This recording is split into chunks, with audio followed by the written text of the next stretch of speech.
Bapak, Ibu, Saudara-saudari yang terkasih dalam Kristus, bila kita bertanya kepada orang Katolik, bagian Ekaristi mana yang paling dirindukan?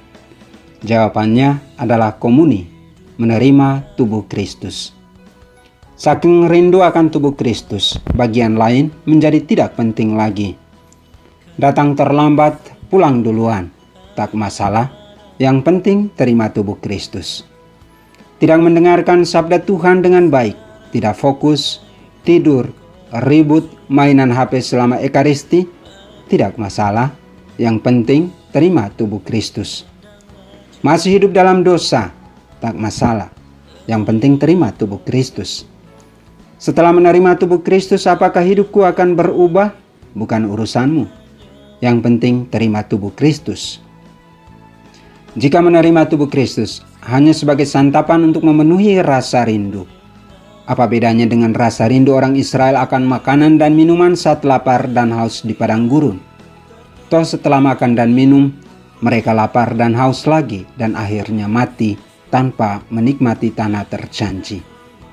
Apakah Yesus pun memberikan tubuhnya dan darahnya untuk kita hanya sebagai pemuasan akan rasa rindu kita dan akhirnya mati tanpa menikmati tanah terjanji? Yesus sendiri mengatakan, barang siapa makan roti ini, ia akan hidup selama-lamanya. Menyantap tubuh Kristus berarti membawa diri untuk bersatu dengan Kristus, menerima kekuatan dari Kristus agar bisa hidup sepertinya. Agar tubuh Kristus bisa menjadi sumber kekuatan, persiapan hati sebelum menerima tubuh Kristus merupakan langkah yang sangat penting. Musa dalam bacaan pertama mengingatkan umat Israel akan pentingnya merendahkan diri di hadapan Allah dan memiliki hati yang siap untuk mendengarkan sabdanya. Bahwa manusia bukan hanya hidup oleh roti, melainkan oleh sabda Allah.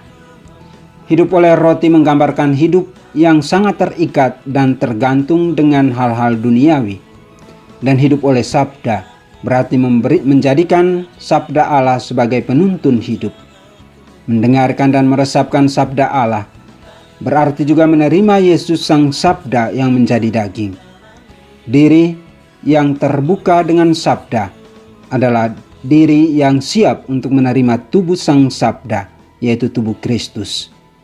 Tubuh Kristus inilah yang akan menjadi sumber kekuatan untuk menjalani hidup seperti Kristus, yaitu hidup bagi orang lain. Tubuh Kristus yang satu telah dibagi-bagi untuk hidup kita semua. Maka kita pun dipanggil untuk membagikan diri kita bagi orang lain. Dengan hidup seperti Kristus, maka janji Yesus akan kehidupan kekal, bukan hanya angan-angan belaka. Tapi bila kita hanya menerima tubuh Kristus dan tidak mau menerima sabdanya, tubuh Kristus tidak ada bedanya dengan mana yang dimakan orang Israel di padang gurun. Lapar lagi dan akhirnya mati tanpa menikmati tanah terjanji. Mau yang mana? Menyantap tubuh Kristus untuk hidup kekal, atau hanya sebagai santapan kerinduan semata? Selamat Hari Raya Tubuh dan Darah Kristus.